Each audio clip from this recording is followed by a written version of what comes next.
this thing is rather huge. That's what she said. Hello everyone, David here with another video game review. This time we're going to be talking about Borderlands Game of the Year Edition. Now, like all of my reviews for, at least so far, the reviews that I've done for the Game of the Year editions of certain games, I will go ahead and review the core game first, give it its rating, and then I'm going to go ahead and talk about the bonus content that the Game of the Year edition came with. Before I do, however, one of the things that this Game of the Year edition comes with is a fold-out Pandora map. And I'm actually going to go ahead and show you guys that first. If we open up the case here, it comes with the instruction booklet. This game came out back in 2009, and I think the Game of the Year edition came out in 2010, so instruction booklets still came with the game. I know they're practically non-existent at this point. Comes with a code for the beta for Duke Nukem Forever. Nobody cares about that now. And lastly, it comes with the fold-out Pandora map. And I'm actually gonna go ahead and show you guys this before I get to the actual game, because I actually think it's pretty damn cool. It's a fold-out map, and on one side it comes with, and it's actually, this thing is rather huge. That's what she said. Anyways, the front of the map is actually a poster for the game itself, Borderlands, right there. It is actually the poster for the Game of the Year edition because it actually comes with these characters that are in the bonus DLC. But as you can see, it's a fold-out, full-size poster of the game, and I will actually go ahead and consider putting this up somewhere. I don't know where exactly, but I'll put this up somewhere. And it looks rather cool, but when you turn it around, you got a map of Pandora. Now, the funny thing is that they went ahead and took each location and tried to connect it to make it seem like this whole place is one huge, this is believed to be Pandora's East Coast. But I find it kind of funny because in the game, and I'll talk about that later on, but in the game, when you visit a new location, you only see, when you pull out the map in the main menu, you only see the map for that certain specific location that you're in. So you don't actually see how that particular area is connected to all the other areas. So I find it kind of peculiar and rather interesting that they went ahead and they took each location and tried to make it connect with all the other parts of Pandora. So I think that's pretty cool. And you got a little legend down there at the bottom to tell you what each place is as well. And the overall design, the very comic book cartoony look of the different locations here is rather interesting. I love how they actually went ahead and took certain characters and made them look more like caricatures in their respective locations.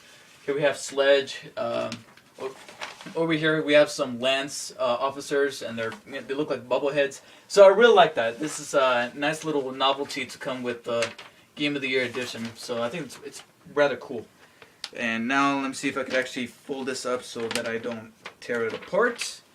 And there you go. So I think that's a really nice little bonus. So on with the main game. The premise of Borderlands is that you are a vault hunter, and basically what that is a sort of mercenary that sets out on a quest to track down the infamous vault. This sort of box that contains valuable riches beyond anyone's dreams, and it's locked away somewhere on this mystical world of Pandora. How many times have we heard of a planet called Pandora? You got Pandora, the radio station, you got Pandora from Avatar, and now we have Pandora from Borderlands.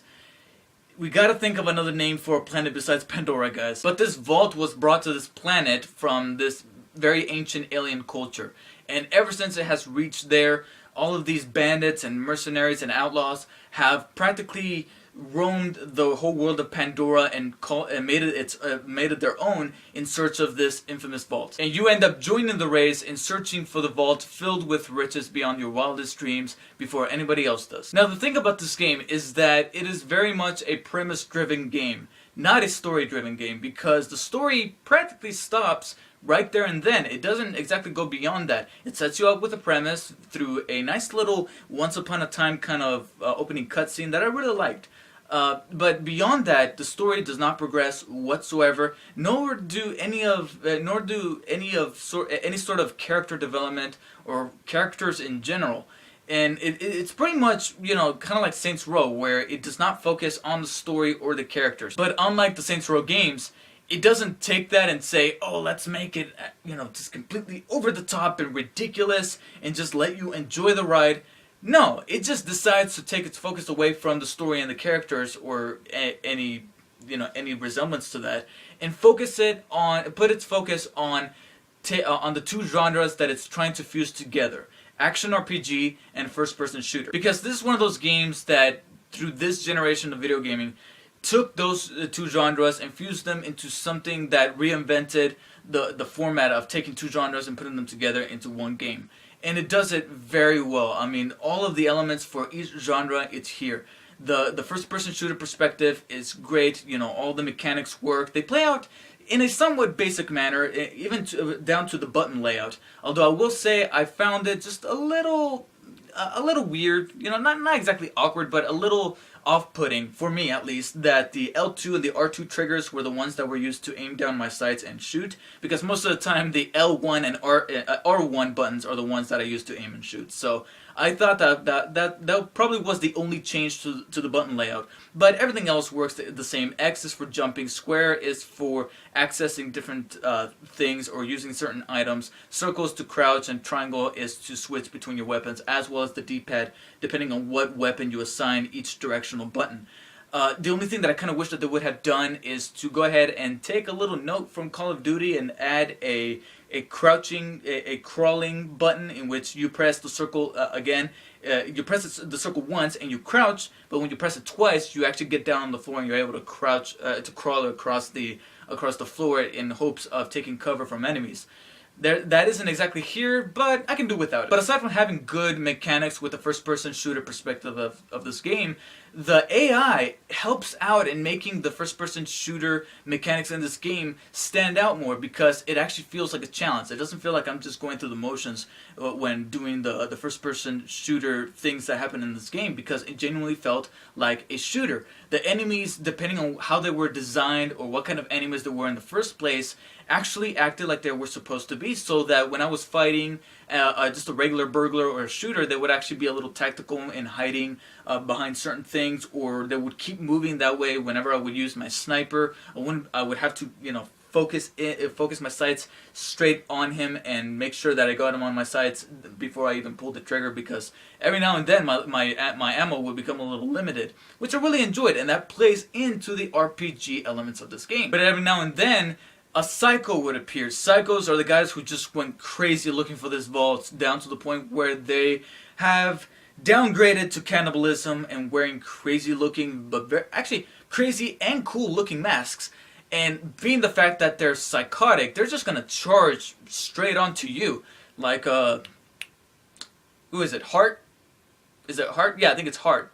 Straight onto you. They're just gonna charge and start chopping away with their axes, and of course that is a trade-off, because when it comes to other enemies that decide to go ahead and keep their distance but shoot at you, you have to be tactical with them. Whereas these psychos, they're just running towards you and they're much faster, so you have to think real quick and be able to reload immediately. That way you can hopefully pop him in the head and get a critical hit. But human, or sort of human enemies, aren't the only things that you have to worry about. Being the fact that this is an alien planet and an alien culture descended upon it to bring this vault filled with riches, you also got creatures to deal with. The creatures are very diversified, from these, very dog or wolf-looking type of creatures. They reminded me an awful lot of those creatures at the end of Ghostbusters. They're called skags.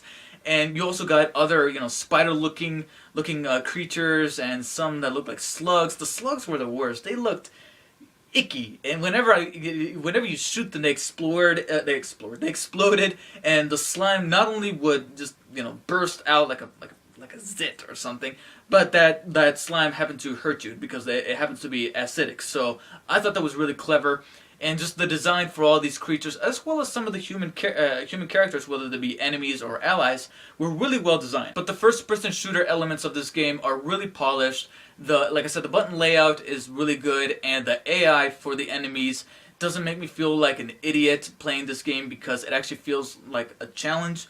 And when a game gives you an assortment of weaponry that just makes you have like Jason from Spill.com. If you guys listened to Spill.com back when they had the loading bar, and if you guys used to listen to these guys when they were known as the Loading Bar. Go check out RageSelect.com.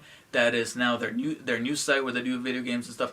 But Jason has a very peculiar mind where whenever he enjoys the delightfulness of murdering somebody in a video game, he calls it a murder boner. This game helps out in giving you a murder boner whenever you're given a huge weapon that can deal a significant amount of damage. And as the game progresses and you level up, again, it's another one of those RPG elements that I'll talk about in a second. But whenever you level up, you get bigger and better guns that deal greater damage, and you could probably carry more in the magazine. And whenever you get a critical hit to where you can just blow somebody's head off with just one bullet, it is beyond satisfying. And if a game makes you feel that, and then it's doing its job right. It gave me a murder boner. Now the RPG side of this game is done really well too. You know, it does all the things that make me become addicted to a game that happens to have RPG elements in it. You know, it's one of the things that I had with Oblivion, The Elder Scrolls 4, down to even, you know, Pokemon, where if there's a leveling up system, you got me hooked. Because when it comes to a game that requires me to level up in order to defeat a certain enemy, I always think to myself, if a enemy is level 10 and I'm at level like 7 or 8, I tell myself, if I'm gonna have to beat this guy, I will probably have to be around level 11 or level 12. So I would go around doing a lot of side quest missions beyond the main story missions, and I would just try to level myself up to a T. That way I can just breeze on through with this boss, whatever enemy I have to fight. I can just breeze on through with no problem. And the RPG elements, even though they're not as deep as other games like say Skyrim, to the point where you can toggle almost every facet of your character, they get the basic things that you can modify with your character in the sense of an RPG game very well. I mean, every time you level up, you get a skill point, and then you can spend that skill point on a upgrade tree in your main menu. And in that skill tree, you can spend that skill point on whatever characteristic of your character that you want to spend it on, whether it be carrying more bullets in your rifle magazines, or if you want them to create more damage, or if you want to increase the special move of your character. And being the fact that you only get one skill point every time you level up, it makes you think about what you want to spend the skill point on, and that really helps in building your character and becoming attached to your character in the context of an RPG game, not in terms of storytelling or character development, because like I said, this game really does not have any of that almost at all. I mean, maybe just sprinkles here and there, but nothing major. But in the sense of an RPG game, it actually makes you invested in how much you want to build this character to be. And it depends on what strengths and weaknesses you want to give him or her. Because at the beginning of this game, you're given 4 characters to choose from. You got the hunter, who's more specialized in sniper rifles and other things that I cannot remember, but sniper rifles are his main asset. You got the soldier, who's more on combat rifles, you know, stuff that's like heavy. You got I can't remember his name, but he's a bit of a brute. He's a huge guy, and because of the fact that he's huge, he doesn't exactly rely on weapons. He relies on his fists, so he obviously relies on more melee attacks. And then you got, quite frankly, the only female character that you get to choose from, which is the Siren, who is quick and nimble, and she also has the ability to become invisible. So you're able to to use stealth to your advantage to take down your enemies. And you're given the opportunity to choose one of these 4 characters at the beginning of this game. So as the game goes on and you level up, it is up to you to decide what you want to spend those skill points on, and what strength and weaknesses you want to give the character. Whether you want him or her to be a stronger sniper, or be more brutal in their melee attacks. And it really succeeds at giving you a genuine RPG feel to those characteristics and those elements. Plus, we cannot forget about the looting system. Things are left throughout the land of Pandora, or at least, like I showed you in the map, the East Coast. Because every chance you get, you will run into a little box that will either contain ammo, or money, or even a brand new weapon. So, exploration is...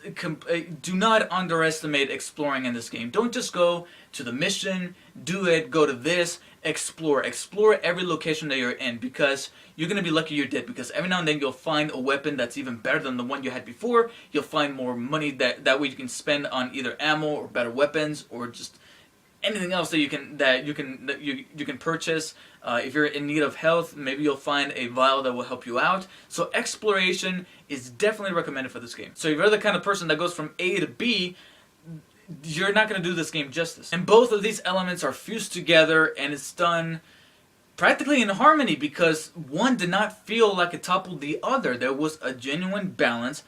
By the way, I recently realized that I used the word genuine a lot. I'm going to try to stop doing that. It actually feels like they blended these two genres together very well. Now, some of the more technical things about this game are done really well as well. The game goes for this cel-shaded look to make it look like a comic book, but I think it worked in favor of the game because it made me feel like I was playing a mature comic book like Kick-Ass. And it helped out in the satirical humor that this game has. One thing, however, that I will say I'm a little disappointed is the fact that there wasn't as much humor as I had anticipated, because the back of the box says, well, there goes the poster. On the back of the box says mature humor, which is one of the reasons why it's rated M. I was like, okay, hopefully it's funny. There is some humor, and there are some lines that crack me up, but they're very scarce. So I kind of wish there was more humor integrated into some of the lines that these characters are given, and hopefully that's something that got fixed in the sequel. But the design for the characters that you interact with, as well as the environments, and like I said, the overall cel-shaded look, the cartoony comic book look that they gave this game, fits very well. And like I said, the focus of this game is not necessarily story or character. It's more the gameplay and how they succeeded in taking these two genres, making them fully realized, taking the elements of each genre and fully realizing them. That way nothing feels very wasted, no opportunity was wasted, and blending them together that way they can help each other out, be complementary to one another. There's no development in the characters, despite the fact that you actually do run into some characters that you look at, you hear what they have to say, the funny lines that they're given, and the look of how they're designed is done very well. Some of these characters actually stick with you, but not because they're developed, but because they either said something funny or they look cool. And the story does not come full circle until the very end. It isn't until the end that the arc is somewhat complete. And even then, like I said, the focus of the game does not exactly dwell on that story. It just dwells on the gameplay.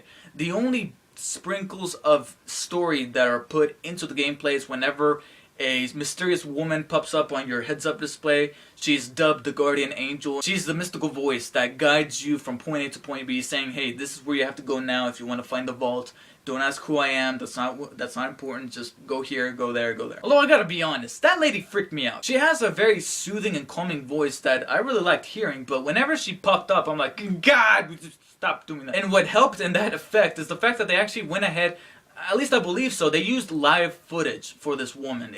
I can tell, like I looked at it and I'm like, they used live footage. They added a filter, they colored in her eyes, but they actually went ahead and put live footage in a video game. Last time I heard, Resident Evil did that. However, the game does not save itself from some hiccups. Most of them are actually technical. Every now and then, whenever I would, warp or enter a new location, everything looks like it's blended, like it's a that thing that has a lot, that whenever you're painting, you have that painter that has the palette and they have all the colors, but after like an hour or two of painting, it all starts to blend on that little panel. Whenever I popped into a new location or warped to it, the textures would look all murky and everything, and it's after like a few seconds that the textures would pop in. It's almost like it needs some time to load up the textures whenever I went to a new location. That's definitely a bit of a problem because it shows that the engine used in this game is not exactly up to par with other engines that were used for other games at this time, because it takes its time loading up the textures. And there were certain times where it suffered from really heavy frame rate issues that, I gotta be honest, they weren't that forgivable, because it did hinder the gameplay for a few seconds. Not completely, but I did feel like my character was going uber slow because I just couldn't move. Or at least I couldn't move as fast as I would want it to. And speaking of moving, two things. One, every now and then my character would get stuck somewhere to where I just couldn't jump, and I gotta be honest, what's up with that? I mean, my character would get stuck in a certain place where I just couldn't move, and I tried jumping, but he would, or she, would hit something on top of them, and I literally had to restart the game because my character got frozen there. I mean, he was able to move, but he just couldn't get beyond the objects that were around him for some reason. And the second thing, vehicles. You can engage in vehicle combat. You'll find a post that's able to spawn a vehicle, and you could use this vehicle to either engage in vehicular combat with other enemies, or you can use this vehicle to just, slow travel, I guess you could call it, to other places and enjoy the ride. And this is more of a personal thing, I don't like driving, so that's a bit of a nitpick of mine. But even so, the controls for the vehicular gameplay, not very good. I was expecting to use, the L2 and R2 buttons. This is the R2. This is the R2 button, the L2 button. I was ready to use those to be able to accelerate and brake. But it turns out that the analog stick is the only way to go forward, back, brake, that sort of thing. And I'm like, man, this just feels weird, and sometimes it just wouldn't work properly. So despite the fact that the shooter mechanics for this game are done very well, the vehicular ones, not so good. And last but not least, let's talk about multiplayer, which is actually another complaint I have with this game. The only mode of multiplayer for the first Borderlands is co-op. There's nothing else but co-op, whether it be online or offline with somebody else right next to you with a second controller. It's just co-op. You just go through the same single-player campaign, only this time with a friend. And I'm not saying that that's not fun, but that's just not for me. And out of the two forms of co-op, if I were to play co-op, I would play offline. I would play with somebody there, because online co-op I'm not a huge fan of, because I have no idea what the other person is doing wherever they are. So there's no, and I don't have a Bluetooth headset, so I can't talk to that person. I can't tell him or her, okay, go over there. I don't know, there's no fun. Whereas if I actually had someone next to me, I would actually have fun playing the co-op, because they would be there, we would be laughing, we would be having a fun time, and I would actually be able to tell him or her to go there, help me out, cover me, I'll go in there, and we could be tactical in that sense. And again, we could just have more fun that way. But the really heavy lack of actual competitive multiplayer, not a huge fan of. I mean, really? Just co-op? Kind of disappointed in the multiplayer facet of this game. Overall, Borderlands is a really fun game. I didn't think I was going to become really invested in it, but I ended up spending 30, 35, maybe 40 hours in this game, because one of the elements that is carried on over from the RPG genre is the fact that besides the main story missions, you also got other side story missions, or just side missions, that you can do in every single one of these locations. And I found myself doing the majority of these side missions in order to level up my character, in order to get better weaponry, and persevere in the main quest for the vault. Combine that with some really great artwork, some really great shooter mechanics, and I found this to be a really fun game to play, despite its technical hiccups and lackluster multiplayer. I give Borderlands an 8.9 out of 10, which is a B+. Now, before I wrap up, I'm going to go ahead and talk about the DLC. There are 4 pieces of DLC. The Zombie Island of Dr. Ned, or Dr. Ned's Zombie Island, whatever you call it. General Knox's Secret Armory. Claptrap's Revolution, and Mad Moxie's Underdome. Out of those 4, Mad Moxie's Underdome is the obligatory challenge map, where you just go after waves of enemies, trying to master all 3 of these coliseums by defeating 5 rounds, and each round is 5 waves. So that's 25 waves, each coliseum, there's 3 coliseums, that's 75 waves total in order to complete the DLC. And all it is just that. You just go waves after waves of enemies. And I found myself to play it a little more than I ended up doing, but, I don't feel any sort of necessity to complete it, and all it is mainly a challenge map. So, in that sense, it's fun to, it's that kind of DLC that you just pick up, play, and you're done. The other 3, however, actually have some narratives to them, and I love that beyond those narratives, you also get, much like the main game, side story missions, side missions. So beyond the combining the main narrative missions, the main story missions, with the side missions in these DLC, these pieces of DLC content, that's redundant. Each piece of DLC amounts to 4, 5, maybe 6 hours of gameplay. So to pack this in with the main game and selling it for only $20, I definitely recommend that. Out of the 3, my favorite will have to be Dr. Ned's Zombie Island, because it is October, so it put me in a Halloween mood with all the zombies, And killing zombies is always fun, even though they got annoying at times and annoying in a good way, because they're slow, but when they're in huge numbers, they start to hoard up on you. So I love that aspect of it. I love that, and once again, I love the AI of those enemies. And it was just a fun environment to play in. The other two, Claptrap's Revolution, I really liked, and I loved that they took a character that made you laugh, but he was more in the background, and they actually brought him to the foreground, and they, satired him very well. General Knox's Secret Armory would have to be my least liked because there's an awful lot of driving and an awful lot of vehicular combat. And of course, not a huge fan of that. But considering that you get all 4 of these pieces of DLC, which amount to several more hours of gameplay, including those side missions, as well as the main game, and you get this fun, where are you? You get this fun little, Pandora map, I definitely recommend the Game of the Year edition for Borderlands. However, a fair warning, if you're gonna get this package with all the DLC, and you have beaten the game and you're about to play the DLC, I highly recommend that you play both the Zombie Island of Dr. Ned and General Knox's Secret Armory before you play Claptrap's Revolution, because Claptrap's Revolution was released after the other 2 pieces of DLC, and I highly recommend you play those 2 first, because if you play Claptrap's Revolution first, you might be spoiled. The ending to the other 2 pieces of DLC might get spoiled for you. So there's your warning. Thank you guys for watching, and until next time, take care.